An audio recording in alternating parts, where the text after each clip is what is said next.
Eu te saúdo com a paz do Senhor. Lição número 11 da classe de jovens, revelações sobre o tempo do fim. Na aula de hoje eu vou dizer a você quem é o carneiro na visão de Daniel e também quem é Alexandre o Grande na visão de Daniel. Para esta aula, os louvores sugeridos 334, 469 e 570. Se você é novo por aqui, fique aqui comigo e se você gostar da aula de hoje, você já se inscreve aqui no canal. Texto principal. E aconteceu que, havendo eu, Daniel, visto a visão, busquei entendê-la, e eis que se me apresentou diante um como semelhança de homem. Daniel capítulo 8, versículo 15. Resumo da lição: o conhecimento das coisas futuras nos dá esperança e a certeza de que Deus está no controle de todas as coisas. Quando nós temos conhecimento das coisas futuras, nós sabemos, pela palavra do Senhor, na questão da escatologia, que o Senhor está no controle de todas as coisas. Portanto, não precisamos ter medo, ou como dizia já o saudoso Billy Graham, grande evangelista, né? William Franklin Graham Jr., ele dizia que ele leu a Bíblia toda, né? Ele leu o final da Bíblia e vai dar tudo certo.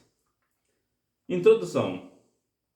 Esta visão narrada por Daniel descreve um conflito entre um carneiro e um bode, numa alusão aos impérios Medo-Persa e Grego. Ao mesmo tempo, a passagem descreve uma revelação sobre Antíoco Epifânio e a sua representação do anticristo nos tempos do fim. Ter uma visão é sempre algo que nos traz alguma estranheza às vezes, né?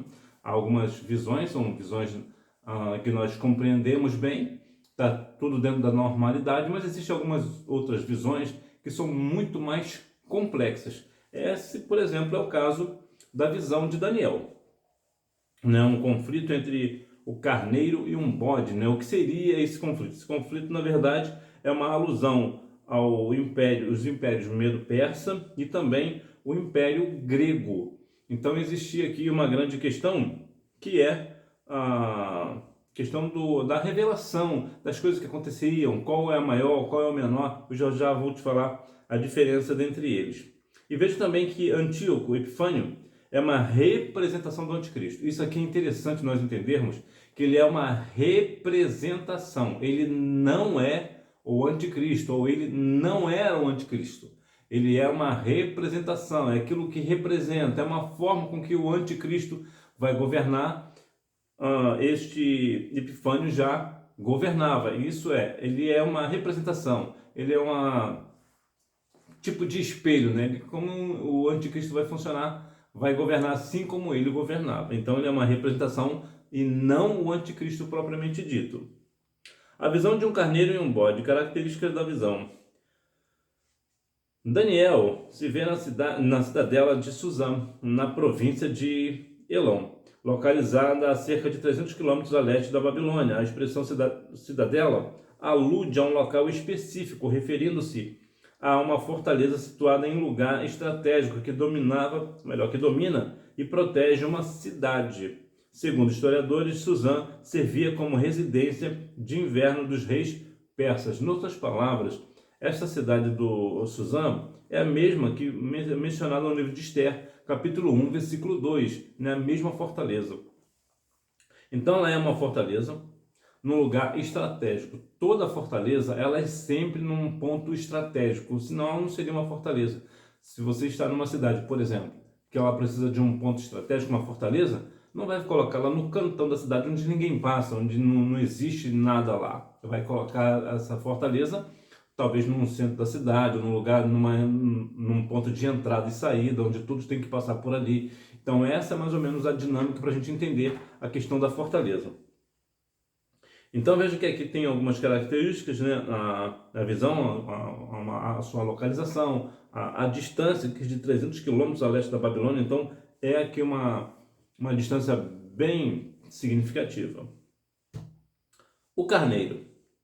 O primeiro animal da visão do profeta é um carneiro que possuía duas pontas, né, dois chifres, simbolizando o Império Medo-Persa.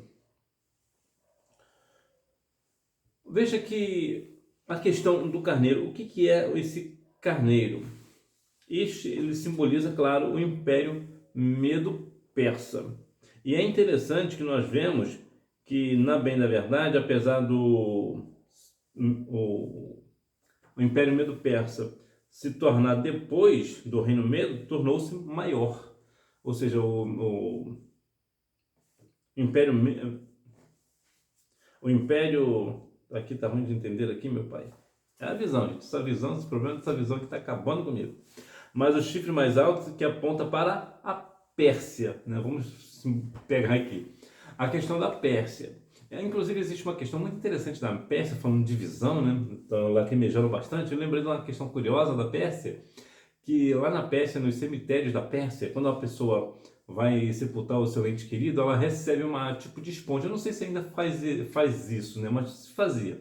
Então essa pessoa, ela, durante o sepultamento da pessoa, ela fica ali enxugando suas lágrimas com aquela esponja. E depois que termina todo o funeral, ele devolve essa esponja para o cemitério e essa esponja fica no lugar reservado para guardar as lágrimas daquela pessoa que chorou. Eu achei bastante interessante, né? É curioso até.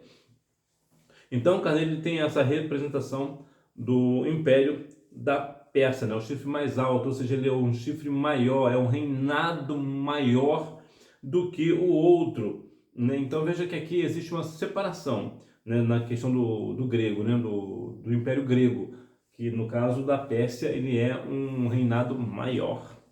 Ciro o Grande. De acordo com o relato de Daniel, Ciro era um conquistador implacável, sendo invencível em suas campanhas militares, o que o tornou um líder poderoso. Filho do rei persa Cambises, Ciro conseguiu conquistar os territórios da Mesopotâmia, de toda a Ásia Menor, a atual Turquia, e de territórios da leste da Pérsia, parte ocidental da Índia. Também é conhecido por sua atitude respeitosa em relação aos inimigos derrotados, tratando os povos conquistados com tolerância. Então vemos aqui dois pontos que eu quero tratar com você, que é a respeito do Ciro ser um conquistador implacável. De modo geral, os generais, os capitães, como Josué, por exemplo, né, trazendo aqui para o nosso lado, né, Josué era capitão, geralmente eles são implacáveis, eles são muito fiéis, muito duros com a questão da militar, né? Eles não têm piedade, né? Eles vão acabar mesmo, eles vão invadir mesmo, eles não têm conversa com um ou com outro, eles vão lá direto no ponto, eles são implacáveis, né? E isso o torna o quê? Invencível. Porque, por exemplo, vamos imaginar uma luta de boxe, por exemplo. Quando um lutador vai enfrentar um outro lutador, e esse outro lutador ele tem uma vantagem corporal ou ele tem mais técnica, o que acontece? Ele não vai ficar ali pulando de um lado para o outro para alcançar o adversário. O que ele faz? Ele é implacável. Ele já chega, já entra aí com um direito, ou com um cruzado de direita, ou um cruzado de esquerda, para nocautear logo o seu adversário. Isso é implacável, é não ter pena, não ter piedade, entrar com toda a força que tem. E essa era a dinâmica de Ciro. Ele entrava com todo o seu militar, né, seu poderio militar, fechava todas as cidades, os pontos estratégicos e conquistava a cidade. Isso aqui é um ponto importante. Um outro ponto curioso, que apesar de Ciro ser implacável, ele tinha uma relação respeitosa com as pessoas com qual ele vencia, né? Ou seja, ele não tripudiava, ele invadia uma cidade, por exemplo, ou um império, ele vencia aquelas pessoas, né? Ou todo o poderio ali militar, mas ao invés de ele tripudiar, ele fazer pouco caso, né? E até causar algum tipo de violência, ele não fazia. A questão dele era militar. Quanto ao povo civil, ele tinha um respeito, ele tinha uma tolerância com aquelas pessoas, né? Ou seja, ele sabia que a questão dele era militar. Agora, existe aqui um outro ponto, uma entrelinha aqui interessante. Ele era respeitoso com o povo, ele tinha tolerância com esse povo, mas ele também não abria sua guarda para o povo. O que isso quer dizer? Quando uma pessoa está na liderança, ele precisa separar os pontos importantes. Ele tem que ser, quando vai partir para a guerra, parte com toda a força que tem. É implacável, vai com toda a força. Quando conquista o território, o que ele faz? ele de uma forma, ele não vai tripudiar com as pessoas que ele conquistou. Ele vai tratá-las com respeito, dentro da educação, mas também não vai abrir a guarda demais. Por quê? Porque se ele abrir a guarda demais, ele pode ser vencido pelo povo. Então veja aqui que é uma questão muito interessante, uma dinâmica muito importante aqui na questão militar. O bode e o pequeno chifre. O bode. O bode peludo que surge na visão de Daniel e derrota o carneiro é o rei da Grécia. Na história ele é identificado como Alexandre o Grande, o rei da Macedônia. Amplamente reconhecido como um dos maiores líderes militares da história, graças às suas conquistas expansivas pelo mundo conhecido na época. Alexandre o Grande, né, o rei da Macedônia, ele era um grande homem na questão militar, né, um grande líder. E ele aparece como o bode peludo que surge na visão de Daniel. Então esse bode peludo é Alexandre o Grande, ou era, né, do passado, né, Alexandre o Grande já foi. Então, na verdade, quem é Alexandre o Grande? Na visão de Daniel, ele é o bode peludo, que foi uma segunda pergunta lá que eu te fiz lá no início da aula, né? Os 4 chifres. Alexandre morreu com apenas 33 anos de idade, sem sucessor familiar, cumprindo-se a profecia de que o seu reino seria quebrado e repartido, mas não para sua posteridade. Veja aqui mais um ponto da visão de Daniel, agora numa questão de profecia se cumprindo. É importante quando nós entendemos as questões bíblicas sobre as profecias e quando elas se cumprem, fortalecem a nossa fé. Nós vemos que verdadeiramente o que Deus falou realmente está dito, né? Não há uma sombra de variação, não há dúvida. Se Deus falou, certamente Ele mesmo fará cumprir. Então, como foi dividido essa questão dos 4 chifres, né? Cassandro reinou na Macedônia. Lisimaco reinou na Trácia e Ásia Menor. Ptolomeu reinou no Egito. E Seleuco reinou sobre a Síria e o restante do Oriente Médio. Agora aqui existe uma questão interessante. Este último reino incluía a Judéia naquela ocasião e será ele o palco da sequência da profecia. Então vejamos aqui uma questão importante, interessante da questão da divisão dos 4 chifres, que cada um dos braços direitos, né, dos generais ali de Alexandre o Grande, aqui foram conquistados, né? Cada um ficou ali, os 4 principais ficaram cada um com uma parte do reino. O pequeno chifre, enquanto Daniel observava, viu surgir de um dos 4 chifres um pequeno chifre que cresceu rapidamente e se lançou contra o exército do céu, profanando o santuário. Historicamente, esse pequeno chifre simboliza Antíoco IV, pertencente à dinastia Seleucida.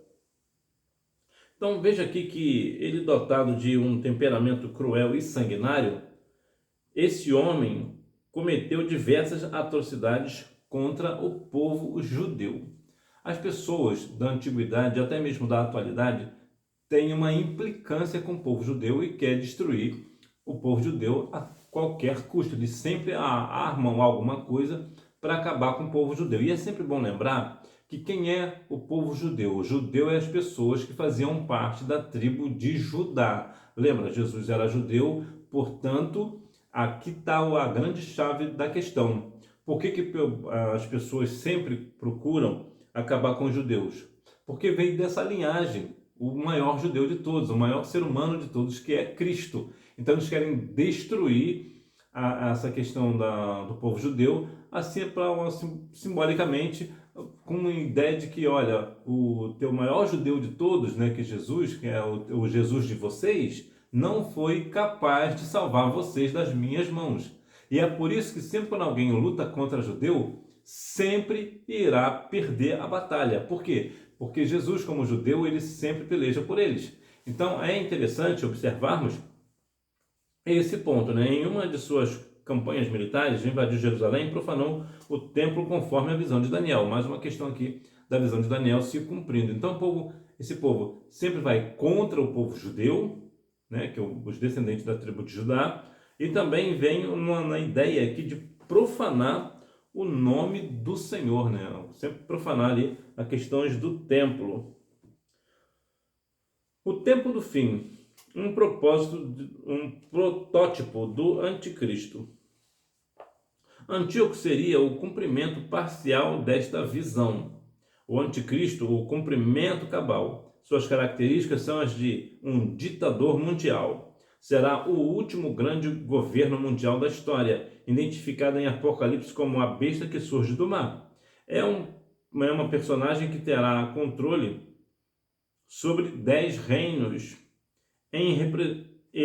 Ela representa o anticristo e o seu governo.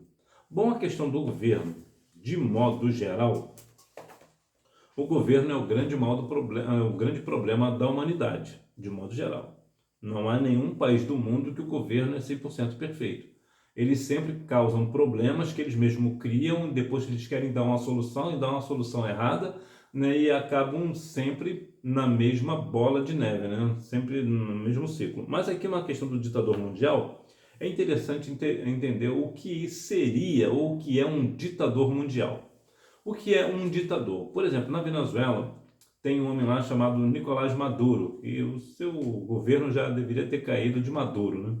Um governo completamente ditador. O que é ser um ditador? É aquele que dita as regras para você e se você não fizer conforme ele está mandando, você terá punições severas. Inclusive lá na Venezuela, nas atuais eleições, onde a maioria das pessoas, né, dos países que têm um pouco mais de caráter, não aceitam a vitória de Nicolás Maduro, porque verdadeiramente ele não venceu nas urnas, né? Isso foi uma grande falácia. Entretanto, o que Nicolás Maduro faz quando alguém decreta que ele não venceu e não reconhece ele como vencedor? O que Nicolás Maduro faz? Prende o sujeito, manda ele para a cadeia. Por quê? Porque ele não reconhece ele como vencedor. O que é isso? É ser um ditador. Veja, por exemplo, a questão lá também do Irã, também tem um ditador. Lá na Nicarágua também tem um ditador. Lá na Rússia, o Vladimir Putin também é um ditador. Na Coreia do Norte, então, nem se fala, né? Que também é uma maior ditadura do mundo, né? Completamente ditador, fechado. Para você ter uma ideia da Coreia do Norte, se uma pessoa está na Coreia do Norte, ele não pode sair da Coreia do Norte, ele vai viver a vida inteira na Coreia do Norte, mesmo se ele for milionário ou bilionário, ele vai continuar na Coreia do Norte, ele é impossibilitado de sair do país. Algumas pessoas só saem do país, lá da Coreia do Norte, com autorização do governo.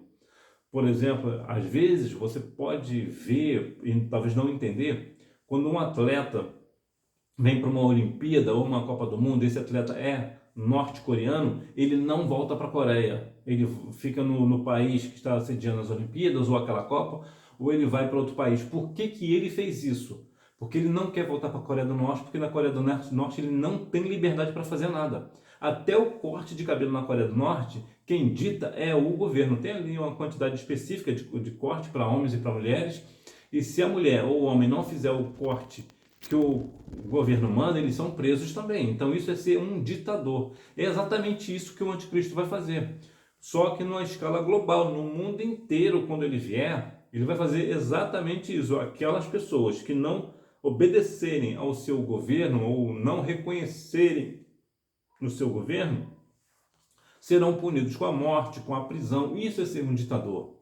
E há uma questão interessante de se notar, por exemplo, atualmente no Brasil, isso nós precisamos falar, deixar claro, é estranho a postura do atual presidente da República brasileira, que ele mantém um laço de amizade com o Nicolás Maduro, que é ditador, com um homem lá da Nicarágua, melhor dizendo, que também é um ditador. Ele tem simpatia pelo Vladimir Putin. Então é estranho um presidente da República ser amigo de uma pessoa que é ditador. Quando uma pessoa tem amizade com um ditador dessa proporção, significa também que ele pode ser um ditador.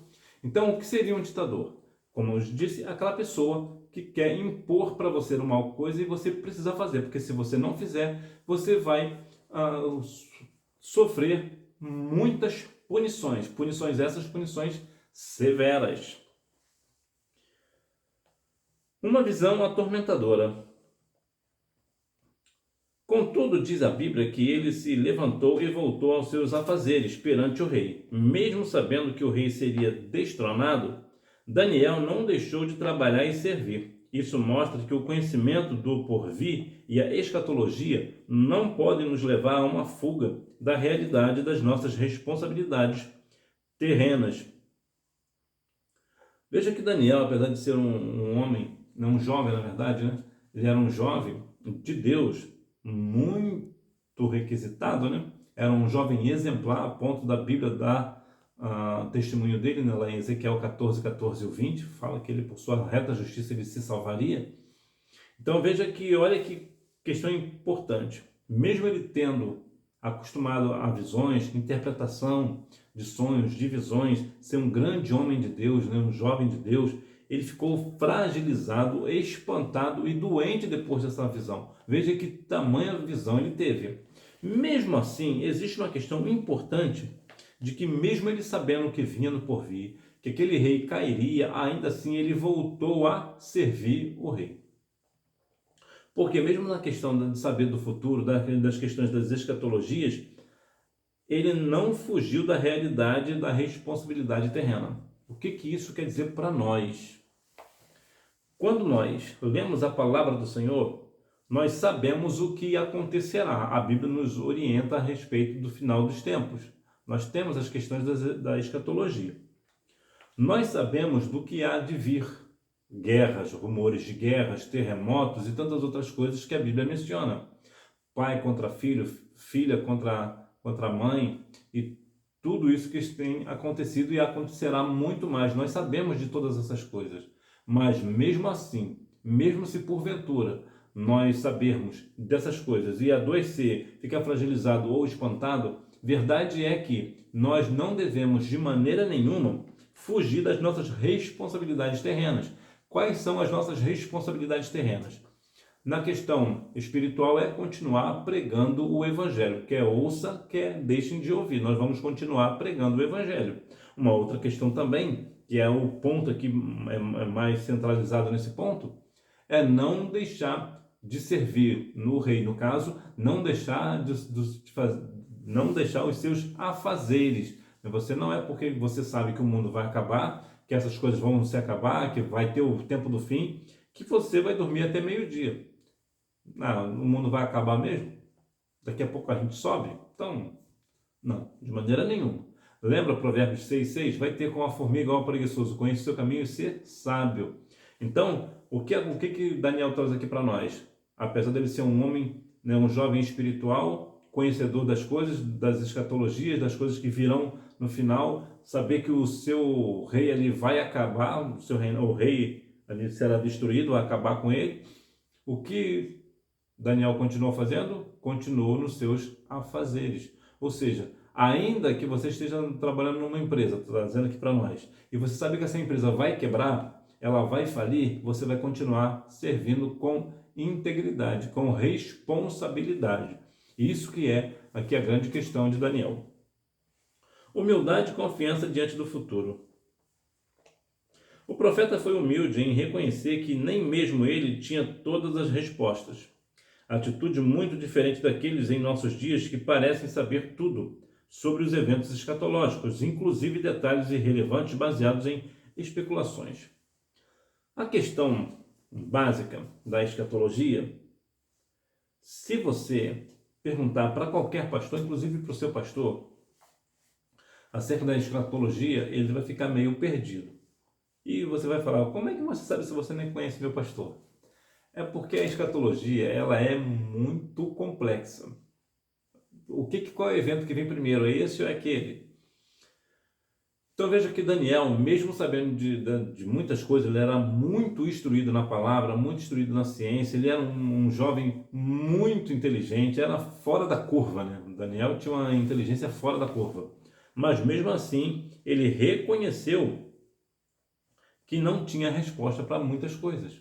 Ou seja, principalmente você que é professor, é professora, saiba, você não é obrigado a saber tudo. Tem coisas que você não sabe. Tem situações que nós não conhecemos. Às vezes pode estar bem diante de nós e não sabemos. Eu me lembro que certa feita eu estava dando um estudo sobre os discípulos de Jesus, né? E eu mencionei uma coisa que eu achei muito curioso, que está lá em João capítulo 12, versículo 6, que fala que Judas era ladrão. E eu mencionei isso, que Judas era ladrão. Aí o meu pastor virou e disse assim, mas Judas era ladrão? Mas a Bíblia não diz isso. Eu falei, diz lá em João capítulo 12, versículo 6. Aí ele olhou, realmente ele diz isso, eu não sabia. E olha só, esse pastor, infelizmente já partiu para a eternidade, ele era um pastor que saiu da minha igreja, ele aceitou a Cristo na minha igreja, e depois ele foi para a nossa sede, ficou lá por muitos e muitos anos até o final da sua vida. E ele era um homem extremamente instruído na palavra. Mas olha, um detalhe, ele não sabia que Judas era ladrão. Então, o que é isso? Muitas vezes nós podemos saber coisas espetaculares, extraordinárias sobre a palavra, mas tem coisas que às vezes a Bíblia menciona e nós não sabemos. Nós não lembramos que está lá, porque talvez a gente nunca leu a passagem, ou já lemos a passagem, mas nós nunca atentamos para os detalhes, para as questões do que está ali. Então, é importante que você saiba que quando um aluno, uma aluna chega para você e te faz uma pergunta e você não sabe, você vai fazer o quê? Você vai procurar saber sobre aquilo. Porque você não é obrigado a saber. Ah, mas todo mundo sabe sobre isso. Eu não sei. Por exemplo, eu tenho dificuldade com nome. Eu tenho muita dificuldade com questão de nome. Eu não sei quem é pai de um, quem é filho do outro. Eu tenho muita dificuldade nesse negócio. Inclusive tem um jovenzinho na minha igreja, eu acho muito curioso nele, que ele é forte nesse negócio. Ele tem cerca de uns 18 anos, mais ou menos. Ele é bem jovem. E às vezes quando eu quero saber alguma coisa, eu pergunto para ele. Ele sabe, ele dá a resposta na hora. Depois que ele me dá a resposta, eu só vou procurar uma referência. Mas eu sei que a resposta dele está correta. Porque é interessante como são as coisas, né? Nós aprendemos com pessoas menores do que nós. O menor, porque eu digo, porque quando eu aceitei a Cristo, ele nem tinha nascido ainda. Né? Quando eu voltei para Jesus, ele nem tinha nascido. Então veja que, no caso, eu sou mais velho do que ele, claro. Então, de uma certa forma, eu sou maior do que ele, né? Na questão da idade e tal. Até de instrução bíblica, eu tenho um pouco mais de instrução do que ele. Mas, nesse ponto específico, ele é melhor do que eu. E graças a Deus que ele é melhor do que eu, porque senão eu ia continuar perdido. Então, veja que é importante que você saiba que você, como professor ou professora da Escola Bíblica Dominical, você não é obrigado a saber tudo. É claro que você se dedica a saber, de conhecer as coisas, de conhecer mais a fundo a palavra, mas tem sempre uma coisa ou outra que passa e você não percebe. Aí, quando um aluno, uma aluna, geralmente é aluna, né? Geralmente os alunos não são muito de perguntar. Geralmente quem pergunta muito são as meninas, né? As meninas têm mais interesse de saber do que os meninos, de modo geral. Então, quando uma aluna chega para você, ou um aluno mesmo, vier para te perguntar alguma coisa e você não saber, não se entristeça, não. Vai apenas procurar. Ó, não sei a resposta para você, mas eu vou procurar saber isso para você e ponto. Não há nenhum problema de você admitir que você não sabe. Muito pelo contrário, isso é um sinal de humildade, é um sinal de simplicidade. Conclusão. Ao estudarmos os últimos eventos,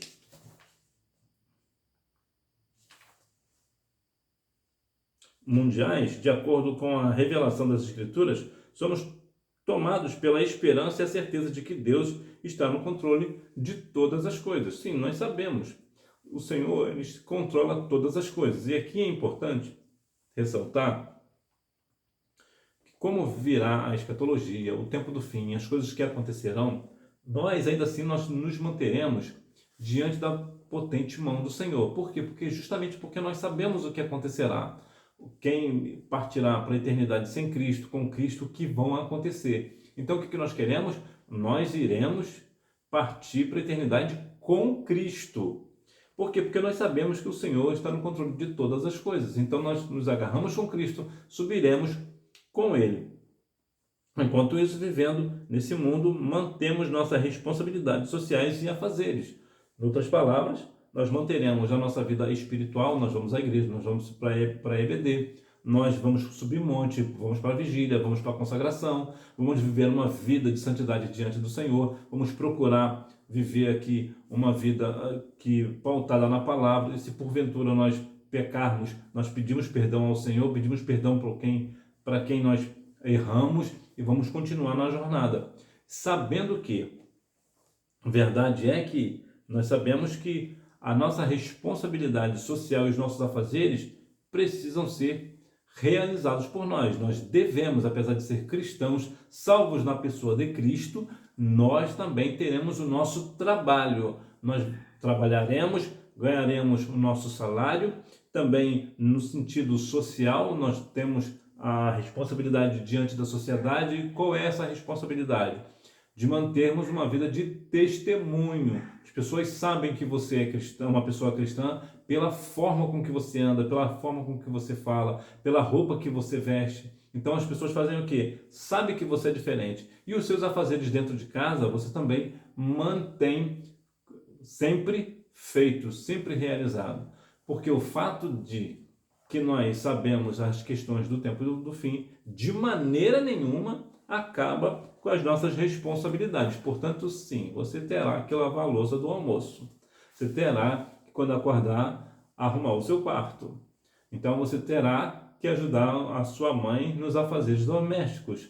O meu rapaz, por exemplo, precisa, quando levantar, ajudar o pai a fazer alguma coisa, ou mesmo a mãe. Não há nenhum problema nesse negócio, não há nenhuma vergonha. Você sendo homem, por exemplo, arrumar a casa da sua mãe, né, que é a casa que você mora, arrumar o seu quarto, inclusive comece pelo seu quarto. Quando você acordar ou acordar, arrume o seu quarto. Não fique esperando a sua mãe arrumar o seu quarto, porque isso sim é feio. O que você faz? Você precisa saber que, não, eu tenho meu quarto, então eu tenho que zelar por aquilo que é meu. Então, zele pelo seu quarto. Então, depois você ajuda a sua mãe, o seu pai nos afazeres de casa, né? Vai lavar o carro do seu pai, vai dar um valor numa questão do quintal, por exemplo, vai ajudar sua mãe, vai ajudar seu pai a pintar a casa, continua com os seus afazeres domésticos. Se você trabalha fora, por exemplo, você trabalha fora, você trabalha lá na empresa, quando chega em casa, tem alguma coisa para fazer, um gás para trocar, por exemplo, vai lá, troque o gás para sua mãe. Você precisa manter os seus afazeres. Isso também é uma questão de testemunho. Porque imagina só, você é um jovem da igreja, é cristão, mas olha o testemunho, as pessoas falam, olha, um marmanjo desse tamanho não arruma nem o quarto, não forra nem a cama, olha que vergonha. Aí você não está no meio, aí você não está dando exemplo. Você precisa dar exemplo. E a menina, por exemplo, chega na casa, a pessoa vai visitar a casa dela, a louça está quase chegando no teto. Olha que situação, olha, não é crente? É crente e deixa a louça para a mãe lavar? Então, não é uma questão muito eficaz para nós, né? Nós devemos fazer o quê? Nós devemos manter os nossos afazeres, fazer tudo direitinho, né? De acordo com o que o papai e mamãe mandam, né? Acertar as coisas, também ter aquela responsabilidade diante da sociedade, que é o nosso testemunho, e se porventura trabalharmos fora, nós devemos também e precisamos dar testemunho lá na empresa. Por quê? O empregador vai dizer o quê, né? O teu chefe. Eu tenho um funcionário aqui, ele é cristão. Rapaz, você precisa ver como o rapaz é bom de trabalho. Olha que testemunho bom. Agora imagina, eu tenho um jovem aqui, rapaz, eu contratei um rapaz novo aí. Rapaz, é crente, é cristão, se diz que é crente, mas é muito ruim de serviço, só é preguiçoso, só quer saber de ficar no celular. Olha que testemunho ruim. Então, em todas as esferas, nós devemos ser sempre exemplo. Hora da revisão. Número 1. A expressão cidadela refere-se a um local específico, referindo-se a uma fortaleza situada em lugar estratégico que domina e protege uma cidade. Número 2. O Império Medo-Persa. Número 3. Alexandre o Grande, de 356 a 323 a.C. Isso aqui foi quando ele nasceu e quando ele morreu.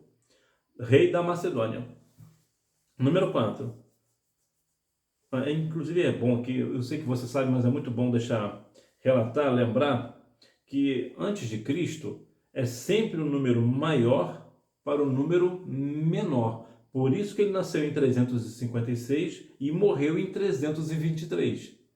Né? Se fosse ao contrário, depois de Cristo, ele teria nascido em 323 e morrido em 356. Porque antes de Cristo é decrescente, é do número maior para o número menor. Depois de Cristo é do número menor para o número maior. Eu sei que você sabe, mas é só para você lembrar. Número 4. Como um tipo de anticristo. Um líder no fim dos tempos que se levantará contra o povo de Deus e fará coisas semelhantes. Versículos 23 e 24. Número 5. O verso 25 retrata o Armagedon apocalíptico, quando o poder gentílico mundial sobre o anticristo será sobrenaturalmente destruído por Cristo na sua vinda. Que Deus em Cristo continue abençoando a sua vida. que você continue sendo exemplo na presença do Senhor e que nós venhamos verdadeiramente observar as revelações sobre o tempo do fim. Nós precisamos, a cada revelação que temos do tempo do fim, nós ficarmos ainda mais crentes, né? Ainda mais crentes. E aí que a revelação sobre o tempo do fim, o que eu quero dizer, não são as coisas que muitas vezes as pessoas falam por aí, olha, Jesus está voltando porque aconteceu isso, ou aconteceu aquilo, e isso aí nós já sabemos, sobre guerras, rumores de guerras, pai contra filho, filha contra mãe, e coisas dessa natureza, nós sabemos porque a Bíblia menciona, deixa em Mateus 24, a Bíblia menciona acerca dessas coisas. Então, o que nós devemos, na verdade, é quando nós vermos uma questão biblicamente, porque, como eu falei lá no início, tem situações pelas quais nós não sabemos.